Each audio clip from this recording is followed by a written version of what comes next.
Hello, everybody. Welcome to another episode of Spring Fever with me, XFL Jim, joined by the one and the only Uncle Rico, aka Eric. My man, what's up?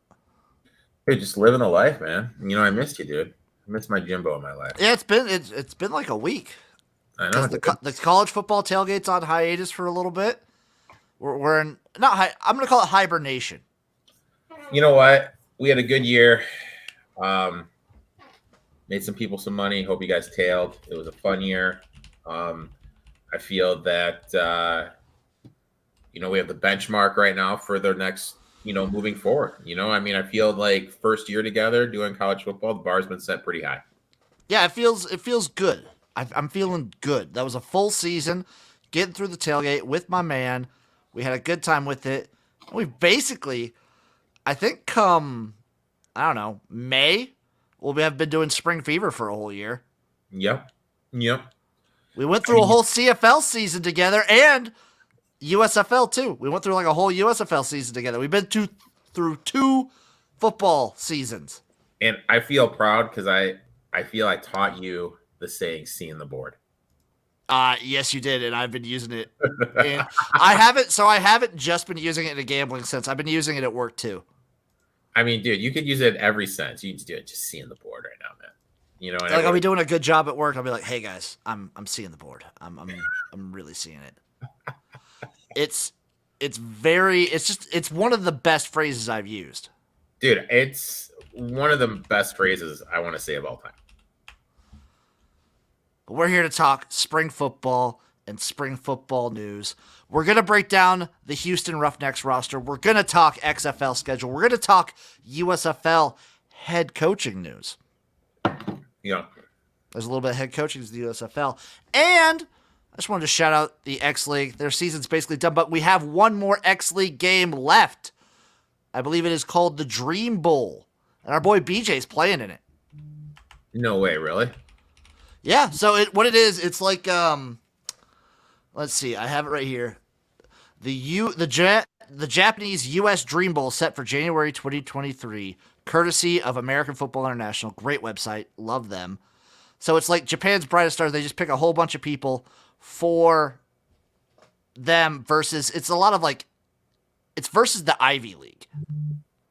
I actually Ivy League schools. Yeah, so it's like players from Harvard, Brown, like all the Ivy League. It's Japan versus the Ivy League.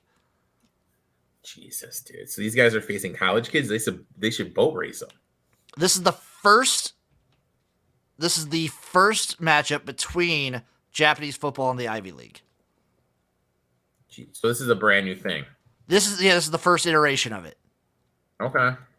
It's sort of trying to give these Japanese players like hope, and it's giving them more experience against like all American players. It's trying to get them more exposure in American markets. But these are Because like the X League All Stars, though. some of them there's like full Japanese players too. BJ might just be coaching in it. I might have gotten that wrong. I He might mean, just be helping is coach this it. like J Dub playing I in it? This might just be all Japanese players. I think BJ might just be coaching. Because I'm saying if J Dub's in it, he could kill some dude. That he is. I've seen some highlights of him playing in there, and he's like a man among boys. You know who is playing in it is that one amateur sumo champion who's turned to college football in Japan. Really? He's playing in it. Okay. Okay. So that's going to be a game to watch. I'm trying to see the exact date for it. I know it's this month, and I think it's this week. Really? Let's see right here. On January 22nd. January 22nd. Mark your calendars for Sunday, baby, which means for us, Eric, it's Saturday night. Dude, that's my sister's birthday. Well, fuck your sister. I mean, I'm watching the Dream Bowl. sorry, Bex. Dream Bowl. Okay, so we have that wrapped up. Also, just shout out BJ because like I don't know if you've watched at all. The X League YouTube channel has started him having like a talk show, an interview show, Oh, really? and it's really good. Really? Yeah, it's really good. It's let me get the exact name of it because it's sushi something. But know that. X League Football Japan on YouTube. Let me look it up. I'm trying to look up the exact name so I have it. Because we got to rep the boys. Oh, dude, for sure we have to rep the boys. Playing for Sushi. Really, that's the name. Yeah, Playing for Sushi is the name of it, and he like interviews like Japanese players, American players. It's really cool. I sat down and watched a couple episodes of it. Highly recommend. It's like, I think they're like 20, 30 some minute interviews with these players, just their experience in Japan, their story of how they ended up playing in the X League, stuff like that. It's really good. Really? That sounds interesting. Love it. And now we move to the XFL. Should we save the XFL for last since we have so much? Your call, my friend. Your call. Okay, let's go to the USFL. Let's do the USFL. So the USFL, as we talked about, and we saw on Twitter, Kirby Wilson, I don't want to speculate. He mentioned for personal reasons he is stepping down as head coach of the Maulers. Personal reasons, meaning he doesn't want the players to be disrespectful in the line, the food line. Yeah. Is that why? Probably. He doesn't want players eating pizza when they should be. That is one of the most strangest stories. Bananas. But they showed it in the documentary they did. Yeah. Bananas. That reminded me, I got reminded of that. Did you see the footage coming out of Colorado of one of the assistant coaches like running military drills in their like assembly hall? No, not at all. Okay. We're just going to be watching videos all episode this one. I mean, is that literally what we're going to be doing? Just checking out videos? We're just going to be watching videos left and right. Let me see. But yeah, so Kirby Wilson's out. The Maulers are now led by one Ray Horton. Okay. Veteran, defensive-minded, similar to Kirby, but I kind of felt they kind of quit on Kirby, to be utterly honest with you. Team should have been better. They're in a lot of games. They could have won a lot of games. I think they kind of what's the word I'm looking for? Underperformed. I think they quit. I think they quit, and I think even when they didn't quit, their offense wasn't great. Yeah. Yeah. And they had a fantastic defense. I don't know, man. I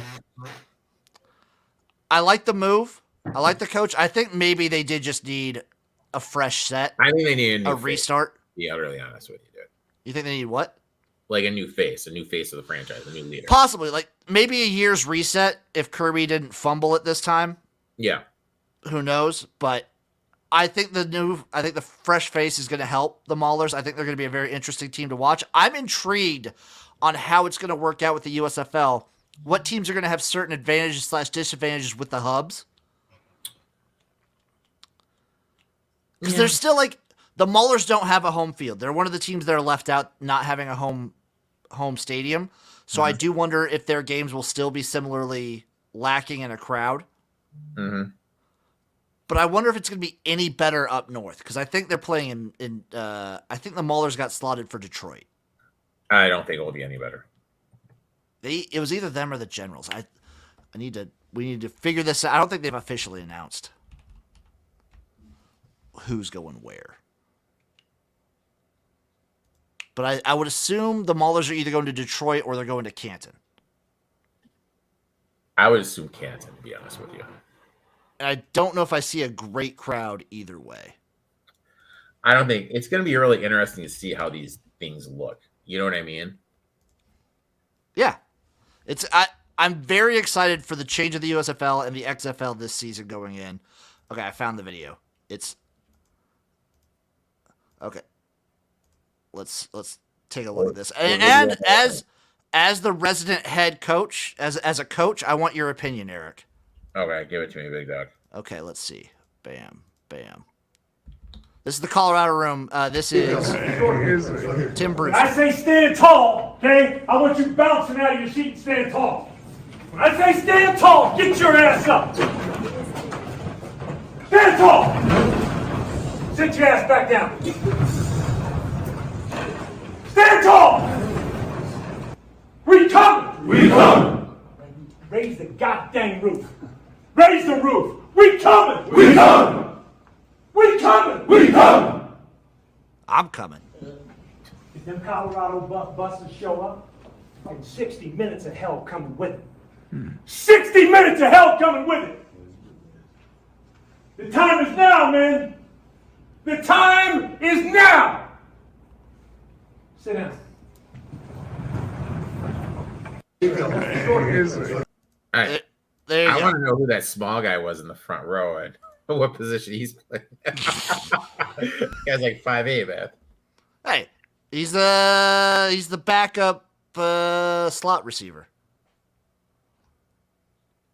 We'll go with that. What do you think of that? Like, that gave me Kirby Wilson vibes. A little bit Kirby vibes. How can I say this? You don't have to be nice. I like it, but like it's like, dude, I'm telling you, it is so hard coaching young people, and it's completely different. I like it, but it seems really cheesy. It does seem really cheesy, but I mean, it's just, Like, if it works, good for them. yeah. But I mean, let's be honest. That's Dion. Dion's gonna get the people, yeah, And I think it works in college. yeah, It would not in the pros. No. yeah. The other USFL news we got is we have an actual start date. The USFL kicks off April 15th, 2023. Which leads us to our next little bit of the XFL schedule. So the XFL begins February 18th. Basically almost a month from this weekend. Okay. It goes the last week of the regular season of the XFL, the last game of the regular season, is April 23rd. So we'll have about 2 weeks, like full week of overlap between the XFL and USFL regular season. Not to mention the playoffs and the finals for the XFL. Yeah. The XFL will go fully until May 13th. Okay. That's the last game of the XFL. So we'll get like a pretty solid month of XFL, USFL direct comparison. Yeah. I'm excited for it. I am, but I think the XFL is going to blow it away. Blow it away. I don't know. I'm telling you, it's just because they have media marketing and the USFL does not. The USFL right now is just showing commercials of highlights with no explanation of what's going on. They don't need to. Well, they do. The thing with the USFL is like they might a little bit, but they don't need to as much because they don't have as drastic of a rule difference as the XFL has compared to like the NFL. The USFL is basically the same game. Yeah. The XFL has no PATs. They have a completely different kickoff. Mm-hmm. And I wonder if they're sticking with their out of bounds rule that they had in 2020. That I don't know. And both leagues do have, I still love this rule, both leagues will have the double forward pass. I hate that rule. Why do you hate that rule? I'm an old man. I'm a traditionalist, Jim. So you want a league to come around and abolish the pass? Yeah, I just want I want Wishbone. I want Army football 24/7, 365. 24/7 triple option. The other thing from the XFL schedule that intrigued me a little bit is when they get into the meat of their schedule, there's a couple games that they're playing. They're playing some games on a Thursday. They're experimenting a little bit with some Monday night football. They got some Monday night. Really? They got some Monday night. I think. Let me take a look. There's one Monday game. There's one game on a Monday night. Okay. But they're playing around. They're doing some Thursday games. They got a couple Thursday games sprinkled in. They got a Friday game sprinkled in. Like, they're trying to not just stick all 4 games on Saturday and Sunday every week. Okay, I like that. And I think a lot of them, the Monday one, I think is in, the Monday one's in March. The Friday one's in March. The Thursday one is February and March. Okay. Okay. So they're trying to experiment a little bit with that. I like that. I like that. Thinking a little outside the box, trying it. And then their finals, obviously, they're doing one final on Saturday, one on Sunday. Makes sense. Yeah. Give each game its own day, and then Saturday for the championship game. But basically, once April comes around, there's not really other sports going on to detract from football. I mean, there'll be baseball. There'll be baseball, and I think like hockey will be ending soon during the season. Yeah. And you got like hockey playoffs, NBA playoffs starting right around then. The big one is March. March is the tough one with March Madness. Yeah, and even that, like, I feel that the viewership for March Madness does die off through the tournament. Mm-hmm. No. I think it does. I think for the vast majority, well, Jim, when you live in a Nebraska, lot of the casuals, the team is awful. Yeah. Well, my team doesn't even make the tournament. I mean, come on. Is there no drop off? No, there's no drop. I feel like a lot of people. Well, there's less games. Yeah, there's less games. So there's less like time taken up at least. That would be the only drop off. Yeah, that's fair. Yep. Game XFL season begins February 18th. Vipers at Renegades. Is there a line out yet? No, not yet. There's futures out, but there's no actual line out yet. It's gonna be interesting. Like, I know for myself what I'm gonna be doing every single game in the XFL. First half under, game under, auto bets. So I did the research on this. I pulled a U and actually looked into the trends for all of the spring football leagues, and I found a very interesting one. Give it to me, big dog. So the XFL ended at week 5, but the AAF back in 2019 went 8 weeks, and the USFL last year completed a full season. Unders hit at a crazy rate until week 5. Yep. Week 5 is the turning point, the halfway point of the season, and after that, it's over city. Yeah, because there's adjustment. Yep. You don't know what you're gonna get. So it's a lot of the times the books are setting the lines at normal spots. Obviously, these teams are playing under. yes. And then once the books adjust, the teams adjust to get better. Like by the halfway point of the season, a lot of these teams are feeling comfortable, and then they start just hitting bombs, and the offenses are feeling themselves. But the totals have been lowered throughout the season. Mm-hmm. So week 5 on every league consistently, 3 for 3. I think there's been 2 unders out of all week 5 of these spring football leagues. Out of Houston Gamblers? 12 games. The Houston Gamblers are one, probably? Probably. Or them or the Panthers. Dude, the Panthers are so bad. So bad, but they were so funny to watch. So week 1 of the XFL, obviously Vipers, Renegades, the Guardians at the Roughnecks, the Battlehawks at the Brahmas, and the Sea Dragons at the Defenders. The only thing I have found fault with the XFL schedule, the Battlehawks don't play a home game until week 4. Really? Yeah, they play 3 away games. For what you want to be your premier at-home market, the stadium that you expect is going to be like filling up more than any other stadium, you figure they'd want to get a home game right away. But I found out the stadium that they play in, the arena, Yeah. it's booked. Oh. So it had like other things going on. Well, then that's the issue. That's the issue. That's the reasoning for it. That's the reasoning for 3 away games in a row. Okay. Interesting. Yep, Elliot, I feel you there. Hate it as a Battlehawk season ticket holder. You got to wait. You have to wait all the way to March 12th. Jesus. Yeah, they play the Renegades. And I will be announcing right here, I'm going to be in Las Vegas Saturday, February 25th, when the Defenders take on the Vegas Vipers. I will be there in person.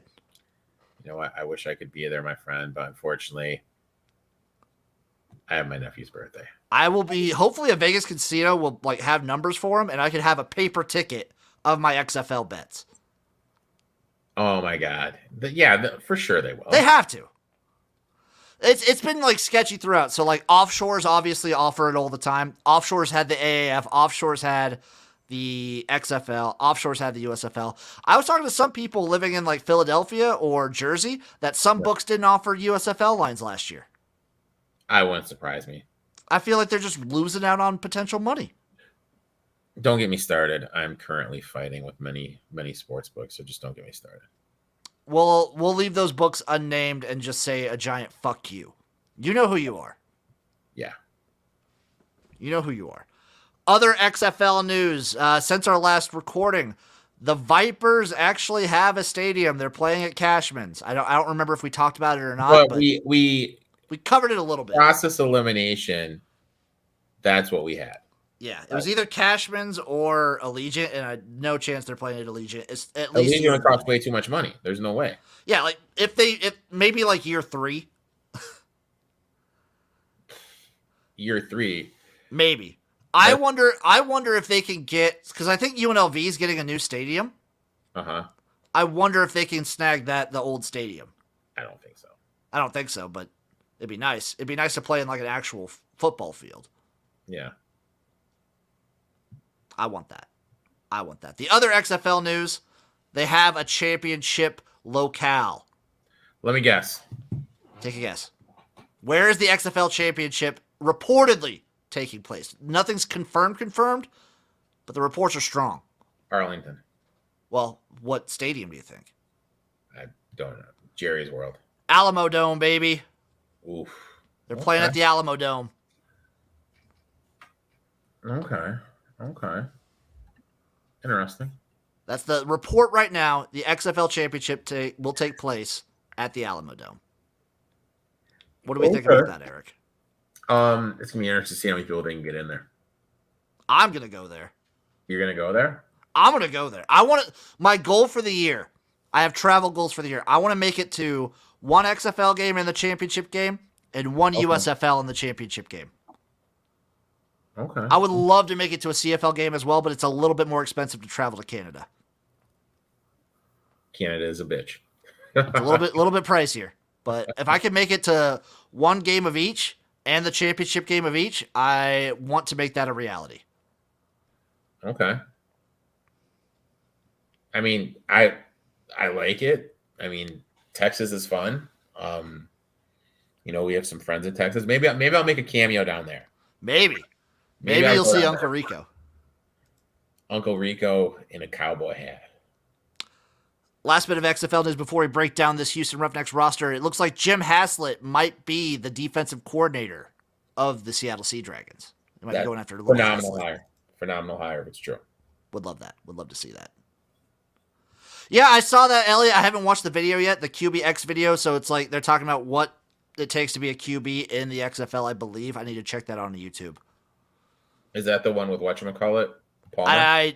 I don't know. They just released it today. It was like a promotional video. Yeah, that came up because USFL, I'm looking on Twitter right now, was trending. Well, this is the XFL. XFL, excuse me. So, they had a whole bunch of quarterback stuff going on. They have training camp going on at the moment. The USFL also moving up their training camp, so they don't only have like 2 weeks of practice. I think that's pretty important.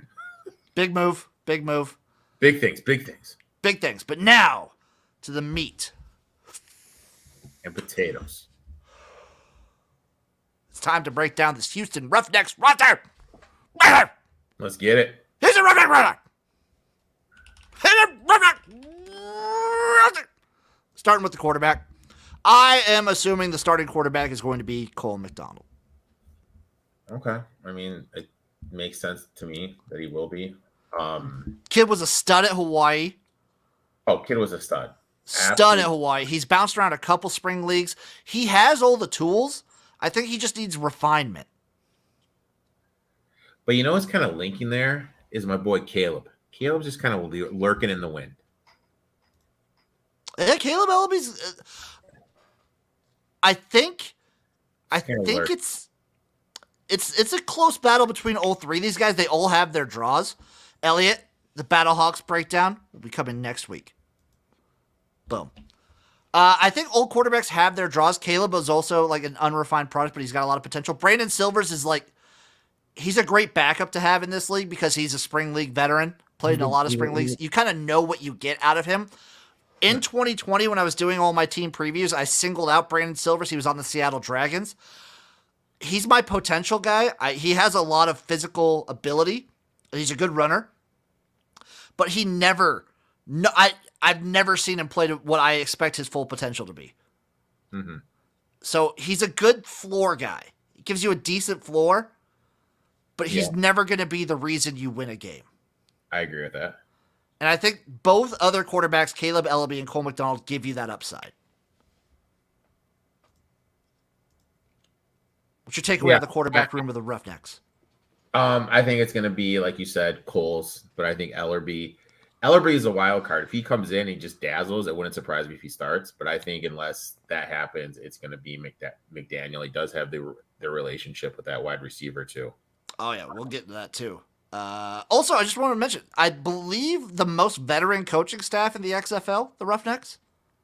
I think just alone with Wade Phillips. Dude, I love Wade Phillips. Don't say one bad word about Wade Phillips. No. I think I like Wade Phillips.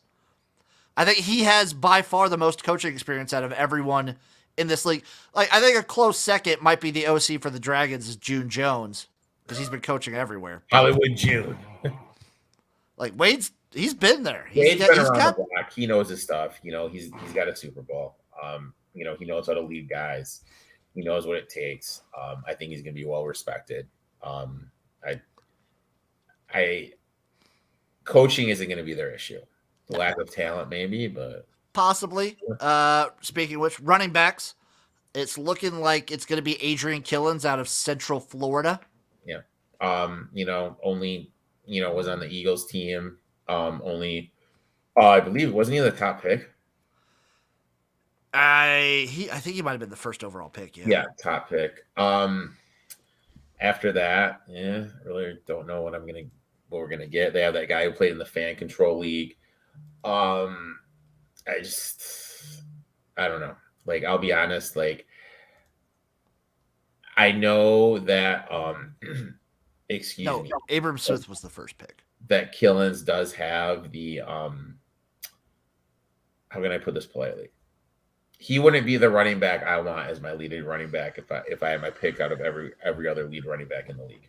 Max Borghi is an interesting back as well out of Washington State. Mm-hmm. He's played in an air raid system. I think that fits what I would imagine. If Cole McDonald is the starter, yeah, I think you want to run like a fast run and shoot, sort of really use his talents. And I think Max Borghi, having that experience, he's obviously in this kind of league, he'll be one of the better pass catching backs. And I think that helps. I think you might see a little bit more Borghi than Killens. I'm with Elliot coming in hot here. He thinks Houston has the second best coaching staff behind the Renegades. Bold. That's bold. And I could see that. It's a good staff. Yeah. What do you think of the running back room as a total? I give it like a C plus. Middle of the road. Yeah, I give it like a C plus. Middle of the road. Not that high of a ceiling. No, I'm kind of with you on that one. I think like they'll be consistently like decent, maybe. Consistently average. Now we move on to the wide receivers. Eric mentioned it before. They got Cedric Byrd. Great connection with Cole McDonald. I mean, obviously, like, if you're going to play DFS, Cedric Byrd and McDaniel, no-brainers. If you can get player props, Byrd first week, no-brainer, because he's gonna throw to where he's familiar with, and that's who he's the most familiar with. When you think Roughnecks, obviously everyone's going to think back to the P.J. Walker, Cam Phillips connection. They were the most dynamic wide receiver quarterback duo in the league in 2020. You could see it with these guys. Yeah. Cole McDonald has the ability. He has the arm. He has the gunslinger mentality. And Cedric Byrd has the speed. Mm-hmm. I'm with you. I'm with you on those props of DFS, baby. Yeah, I like it. They do have Cam, who was pretty good back in the day. Excuse me. So their wide receiver room as a whole: Cedric Byrd, Deontay Burnett, Justin Smith, John Trey Kirkland, Aaron Nelson, Darius Robertson, B.J. Byrd, Bent Pullman, Travel Harris, Brandon Lewis, Antonio Nunn, and Jake Herslow. Because those last two, one from the supplemental, one from a training camp edition. I think it could be pretty good. I think it's good, but more importantly, I think they have some tall guys that can high point balls in the end zone. Yeah, love seeing that. Love seeing that. Tight end. So you'll remember in the regular draft, the Houston Roughnecks only drafted one tight end, Garrett Owens from Duquesne. Since then, they picked up two more. That's an interesting pick, only picking one. And also, fun fact, he was a running back. Yeah, he didn't even play tight end. Yeah. So, I don't know. They've got two more, though. They've got two more. So they have James Stanley out of Hampton and Kyle Fortenberry out of Northern Iowa. So they picked up some FCS guys. Okay.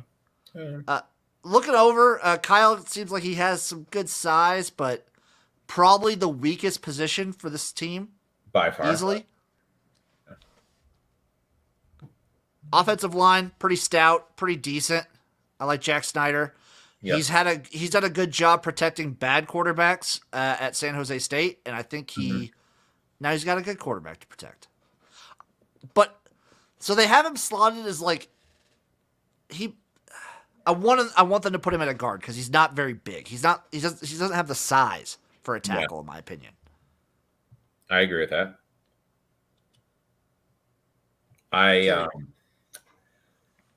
I think that it kind of depends on what you get off that tackle position. I totally agree. Snyder's not really that big. Playing in the guard, I think, would be the best part. I like Desmond Noel. I like Gilmore, who played for our beloved Georgia State team that disappointed us a lot this year. Still love them. I love and hate them. I think that I like them. I think they're headed in the. I think there's potential to be a top 3 offensive line. Potential. I think this is probably the most important position group for like any team. And if they could be that top offensive line and give Cole McDonald time, yes, I think the Houston Roughnecks could very easily be a playoff team. If not like a top 2, top 3 team. Yeah, I like it. Now, what do we think of this defense? I kind of like it, but you're going to get Phillips, who has one of the better defensive minds. But I do like that. They got the guy from James Madison, whose name I'm spacing on. John Daka. Who can get to the quarterback, which I think is big for how Wade Phillips likes to play in this little cover 2. Chauncey Rivers out of Mississippi State is also a nice addition at the defensive line. Yep. He good tackler. He can get to the quarterback too. And that's key in the Wade Phillips system. You need at least one guy that can get to the quarterback to disrupt it. DeAndre Johnson, who's a linebacker, he can get there as well.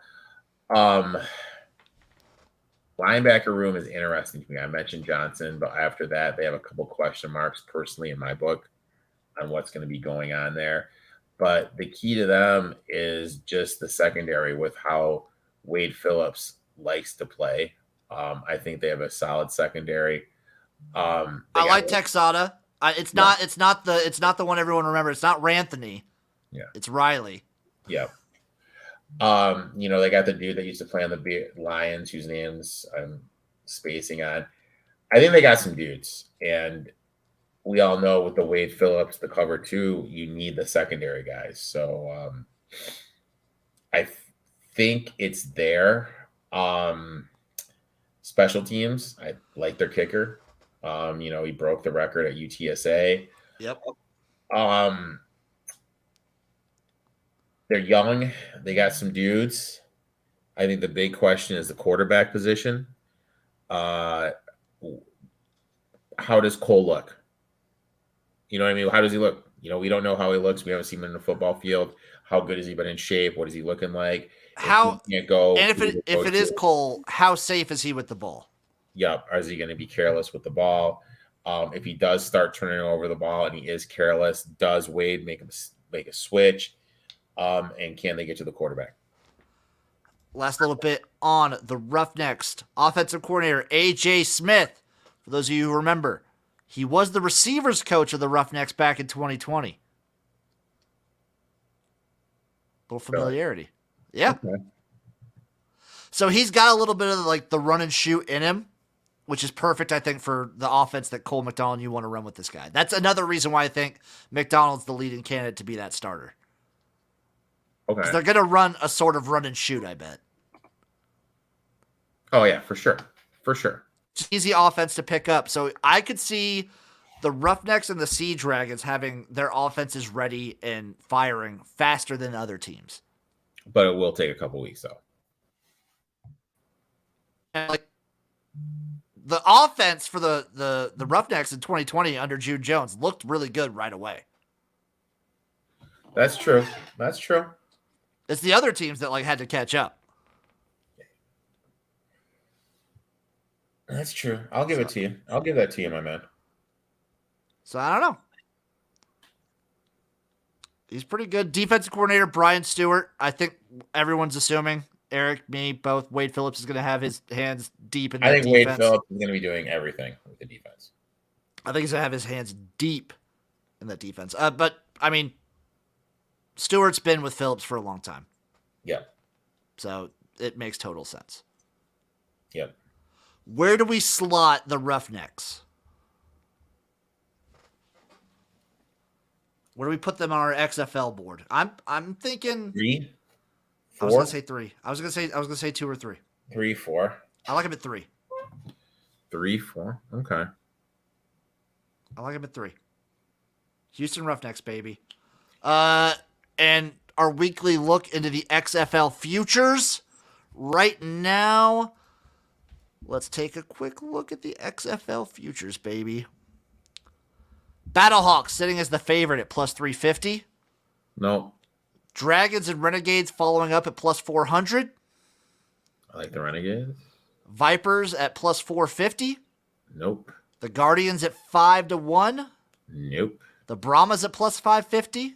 Nope. The Roughnecks plus 600. That's an interesting one. That's an interesting one. And then the DC Defenders at plus 650. That's interesting. I know you're going to bet on your boy. I may have to. 6-1 is interesting. 6-1's pretty good.